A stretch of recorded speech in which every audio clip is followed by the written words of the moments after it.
Kenya's economy has demonstrated resilience to the COVID-19 shock, with outputs in the first half of the year rising above pre-pandemic levels. In 2021, as a whole, gross domestic product is expected to grow by 5%, one of the faster recoveries among Sub-Saharan African countries. Overall, economic performance is expected to be robust at 4.9% in the 2022 to 2023 years, similar to the pre-pandemic pace, which was 5% average annual growth from 2010 to 2019. Growth has been supported by rebounds in industry and especially services. Agricultural outputs, however, fell by 0.5% year on year in the first half of 2021, following a particularly strong performance in 2020, partly due to the below-average rains. Now, demand-side recovery has been supported by a revival in private consumption against a backdrop of improving employment conditions and household incomes. Domestic demand is subdued, while external demand has neither helped nor hurt growth. Expansionary fiscal, monetary, and financial policy measures were introduced to mitigate the impact of the pandemic on businesses and households. Inflation eased to 5.1% because of lower aggregate demand. The fiscal deficit widened to 8.3% of the GDP, the result of revenue shortfalls and pandemic-related spending increases to deal with health issues and to mitigate the damage to household income and businesses. As a result, Kenya asked for debt assistance in terms of relief or at least suspension for a period of 6 months. The IMF, World Bank, and even China agreed to this. That ended in June 2020. A further extension was sought. Kenya got a new facility from the IMF's special drawing rights equivalent to about $650 billion, which became effective on August 23, 2021. Today, our focus is Kenya, the 2021 year in review. I'm Tolulope. Adeleru-Balogun. Welcome. This is Business Edge.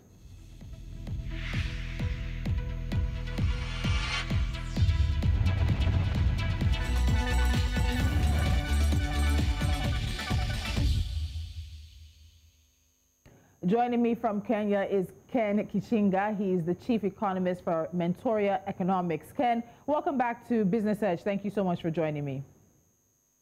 Thanks for having me, Tolulope.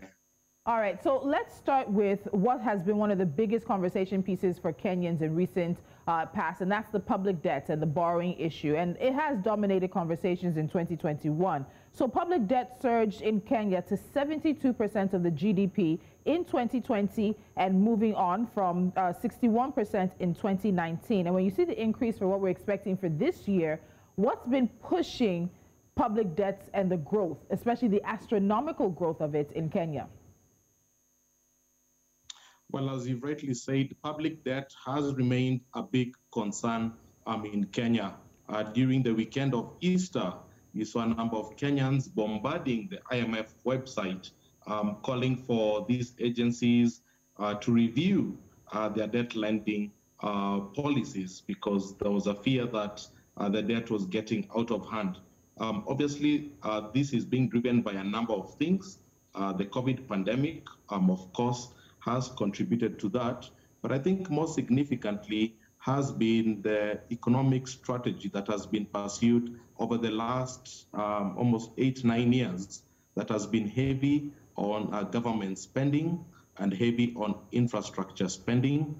And this has been really the genesis of the public debt. So I think the call right now is to be able to move the economy towards a more private sector-led economy and less of a government sector-led economy. So it's interesting you bring up the infrastructure development. Part of the debt that is linked for many African countries right now to increased appetite for borrowing, with multiple governments having to defend to their citizens and also to the international community how much they are borrowing. But with places like Kenya, you see infrastructure development is what is really touted as one of the main reasons because of the deficit that the country has. So how the funds actually achieve what they've meant to, ports rehabilitation, the trains, are these projects even as successful as they're being made out to be? We can take the example of the Standard Gauge Railway right now. Right now it's said to have ended at a village somewhere and it hasn't achieved its aim. But this is millions and billions of shillings that have gone into these projects. The challenge with projects such as the Standard Gauge Railway has been they've been very difficult to monitor. In fact, the cost of that project has gone up by 2 to 3 times the original estimate. Part of that money was being used to acquire land for the project, and there's a lack of transparency into why these projects end up going into 2 or 3 times the original expenditure. But even if you look at the project themselves, they've also had some challenges with the local communities. In Mombasa, for example, the trucking community has gone on protests, they've gone on strikes, saying the directive by government to use the standard gauge railway as a must has meant their businesses have really suffered. So this is just one example. Obviously, there are many other examples. And economics says you have to be able to balance between fiscal policy and monetary policy. I think the government has been very heavy on fiscal policy, government spending, but in terms of monetary policy and access to credit by businesses, that has been a challenge. So I think the call has been to try and balance the two so you have a more balanced economy. All right, so let's go back to the debt issue. Now, Kenya is one of the 12 African countries whose debt to GDP ratio has significantly surpassed the IMF's recommended threshold of 45% for low to middle income countries. The fund says that the country is at high risk of debt distress. And recently, Kenya's National Treasury, which uncharacteristically typically doesn't make these announcements, actually sounded the alarm over the country's borrowing rates, warning that it could follow in Zambia's footsteps if care is not taken. So where do you stand on the debt issue? How serious is the risk that Kenya is facing when it comes to its public and its external debts? Well, it's a pretty serious issue. I think the challenge we often have when you have these conversations is people tend to point at countries like the United States that have 120% debt to GDP, or even Japan that has about 200% GDP. And they tend to point at those countries and say, see, those countries are doing very well, so debt is not an issue. What those people forget is that those countries that I've mentioned tend to borrow in their own currency, so they don't have that much currency risk. In Kenya, most of our debt is in foreign currency, so we have that exchange rate. So right now, the dollar is going at 116 from 112 only 3 months ago. So it makes the cost of importation so much higher. So I think it's important that policymakers review what you've just said, looking at those thresholds of 40%, particularly for developing countries, and making sure that foreign debt is particularly limited because it tends to be very potent to an economy. And we have to stay with this. There's more on that. So Kenya took 10 new loans from commercial, multilateral, and international sovereign bond markets in the 5 months to August. So those loans total about 293.55 billion between April 1st, 2021 and August 31st. And that basically comes to having the government borrow about 58 billion Kenyan shillings per month. Now, the new loans were procured to help fill the 930 billion fiscal deficit in the 3.02 trillion shilling budget for the 2021 financial year. When you look at the loans, when you look at the debt to GDP ratio, what picture does it paint of Kenya's economy, of how healthy or unfortunately unhealthy the economy is right now? It paints the picture of an economy that is heavily dominated by government spending and government investment, which is not very sustainable because government spending tends to be financed by debt, and debt has this vicious cycle in terms of making taxes a very big part of the agenda, and those taxes are hurting everyday Kenyans. If you look at fuel, if you look at food, everything in Kenya is taxed. So the rethinking has to be, how do we reduce that government budget? How do we allow devolved units like counties to be able to take their fair share of responsibility? How do we privatize some of these entities so that government can focus on its key role of security, law and order, and justice? These are the 3 areas that private sector cannot do, only government can do. But I think the confusion we have right now is we have government entities doing things that they weren't necessarily designed to do. Like, for example, right now, the military is running the Kenya Meat Commission. That's an agency that can easily be run by private civilians and does not need military intervention. Right now, the military should be more involved in securing the borders and making sure, particularly those far-flung areas, are secure and easy for people to conduct business. So I think it's part of that has to be the confusion around what is the role of government, what is the role of private sector, what is the role of counties. All right, so Ken, we're going to go on a break. You've brought up the issue of taxes, and I want us to get into that. As you said, Kenyans really protested both on the websites of the IMF and the World Bank and online as well. When it was announced that there would possibly be new loans. We've also known that the government has agreed to fix and to freeze civil service wages. But recently, we're also hearing that they're looking to increase salaries for MPs and MCAs. But there were new taxes that came out for Kenyans. So we'll look into the new taxes and how that has affected the everyday Kenyan when we return. All right, so Ken, stick around. The conversation is looking at Kenya in 2021, how the economy fared, and what were the issues that had to be addressed. And of course, we'll touch base with the country's economic growth projection. Where will it end this year, and where could Kenya be in 2022? Stay with us.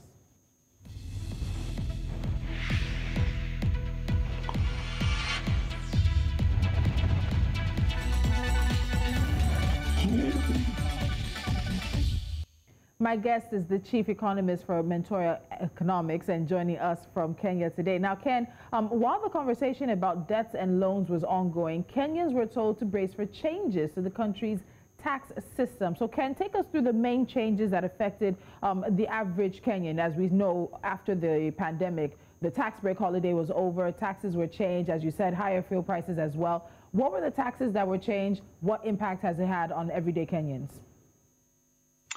Well, as soon as the pandemic set in, the government reviewed downwards some of the tax measures for some of the key areas like VAT had been lowered, income tax, and that provided a sense of fiscal stimulus, and it really supported people into the rest of 2020. However, at the beginning of this year, the government really rewound those measures, and really people went back to paying income tax at 30%, VAT went back to 16%, and this was at a time when the economy was still under lockdown. So there was a bit of confusion as to why the taxes had been rewound when people were still facing a tough curfew restrictions, COVID restrictions, but the government's I think perspective was they needed to service debt.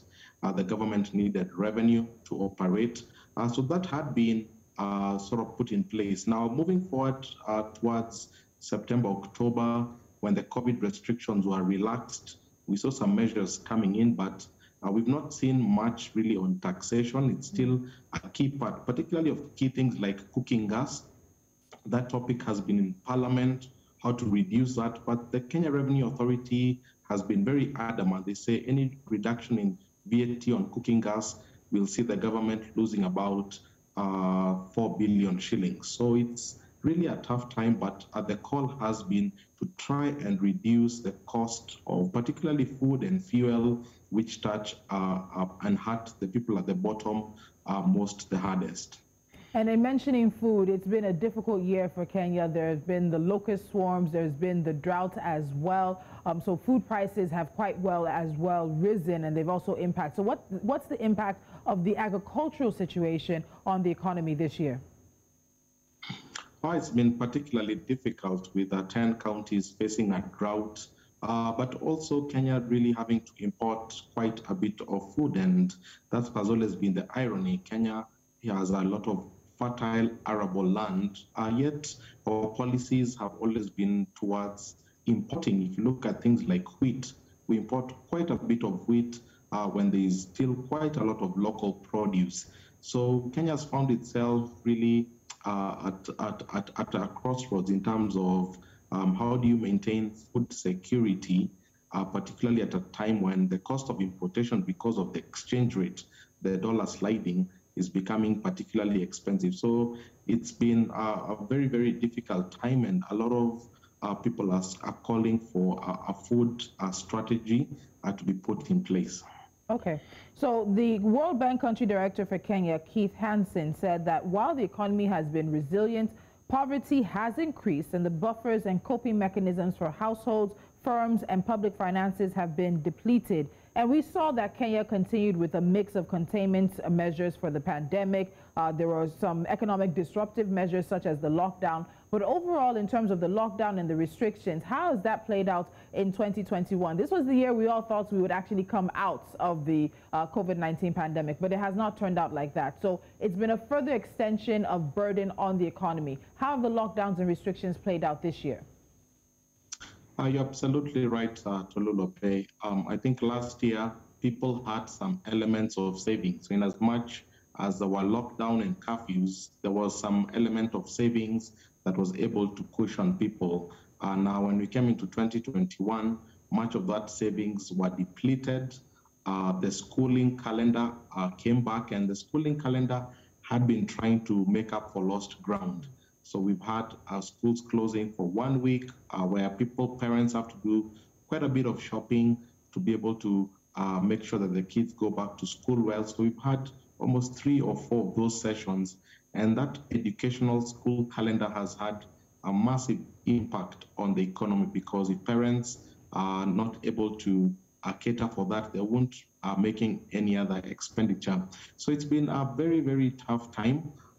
If you look at the last week's report by the CBK and FSD, Financial Sector Deepening, they talked about 74% of households experiencing a negative regression compared to 2019. So almost 3/4 of households have gone back. The economic lives have gone backwards, which is a major, major concern, and it speaks to the kind of stimulus that we need. I've always said we need both a fiscal stimulus and a monetary stimulus to be able to bring back households to more familiar territory.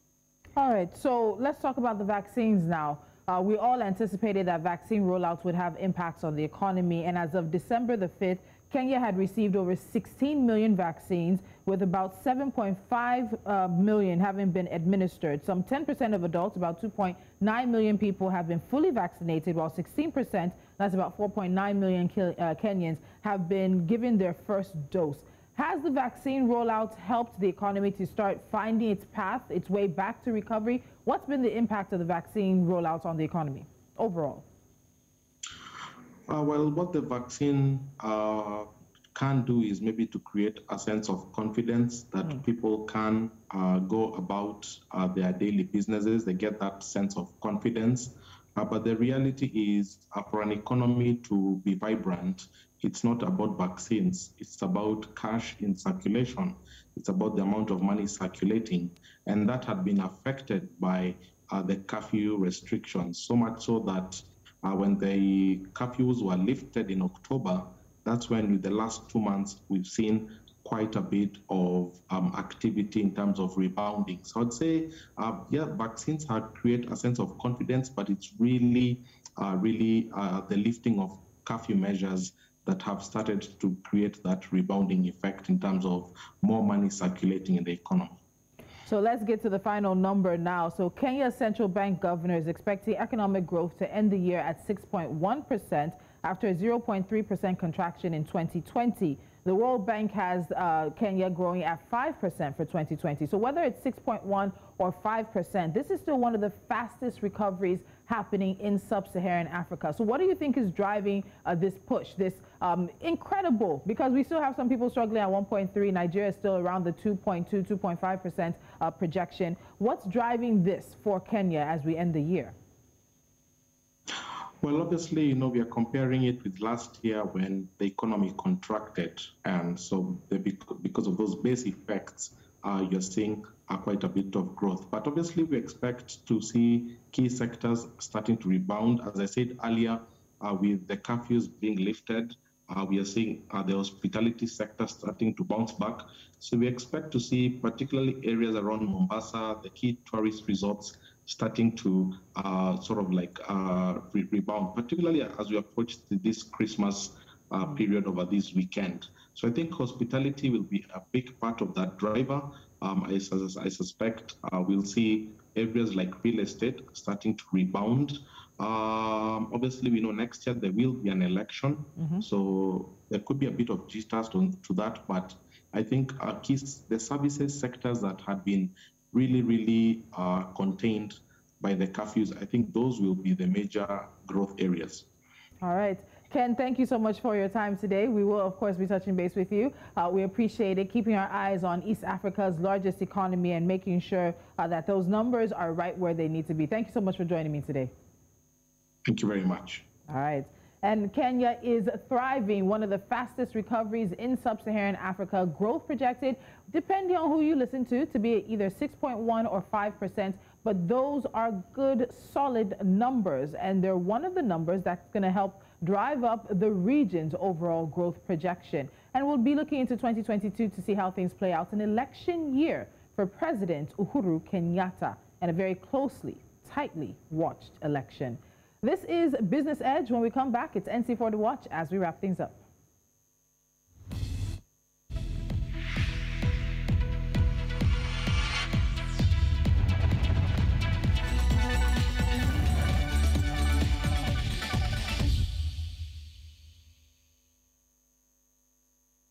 And in wrapping up the show with NC4 to watch, we start nowhere else but in Kenya, where the new biometric identification scheme in the country, or Huduma Namba, will replace the Kenya Revenue Authority KRA PIN in changes to the law that are designed to check tax cheats. The government-backed Huduma Namba Bill 2021 amends the Tax Procedure Act to make biometric ID the key number for identifying taxpayers.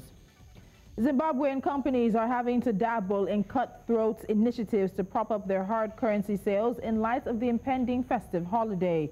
December is one of the traditional high-volume months for remittances, and in spite of the resurgence of the COVID-19 virus, some diaspora Zimbabweans are still planning to travel home for the festive season, bringing with them some liquidity. Remittance receipts have leaped to more than $1 billion, about 15.8 billion rand in 2021, and some retail outlets now allow remittance receipts through their outlets. Number 3 on the list, iron ore extended its storming rebound from an 18-month low as moves in China to support its embattled real estate sector bolstered the demand outlook. Figures in Singapore have climbed more than 50% in just 6 weeks as demand prospects brighten. Authorities in China are encouraging banks to fund acquisitions of projects of distressed developers and pushing financially healthy property firms to make those purchases. And finally, the Organization of Petroleum Exporting Countries, OPEC, is reporting that Nigeria's crude oil exploration has suffered a setback as the rig count, which is a global index for measuring activities in the upstream sector, decreased by 38% to 80 in the first 11 months of 2021 from 129 recorded in the same period of 2020. And that's the show today. Follow us on social media. We are at News Central TV. Download our mobile app. Take us with you wherever you go. And of course, watch us live on Star Times and the various apps where you can find us. I'm Tolulope, Adeleru-Balogun. Have a good one.